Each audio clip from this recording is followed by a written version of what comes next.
এইভাবে আলু ভাজি করবো। তো এই যে প্রথমে গোটা রুই মাছের মাথা সুন্দর করে ভেজে নিয়ে মশলার সাথে কষিয়ে নিচ্ছি। আমি আগে মাছগুলো কষিয়ে নিচ্ছি। মাছটাকে কষিয়ে রেখে আমি এখানে আলুটা একটু আগে কষিয়ে নেব। তো এই যে সকল রকম মশলা দিয়ে মশলাটা কষিয়ে নিলাম। করে সেদ্ধ করে আলুটা একটু হাত দিয়ে ভেঙে নিয়েছি। এটা দিয়ে আমি সুন্দর করে মশলার সাথে কষিয়ে নেব।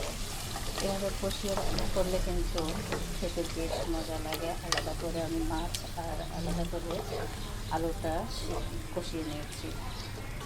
আলুটা মশলার সাথে ভালোভাবে কষানোর জন্য একটু পানি দিলাম। পানি দিয়ে এটাকে আমি আবারও একটু কষিয়ে নেব। আলুটা আমার কষানো হয়ে গেছে। এখন আমি এখানে আগে কষিয়ে রাখা মাছগুলো দিয়ে দিব।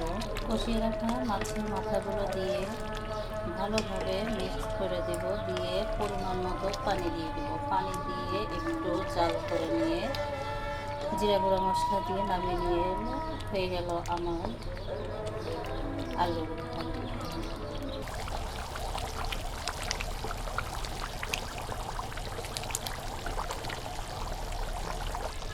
আলু ভাজি রান্না করা শেষ। এখন আমি নামিয়ে নেব।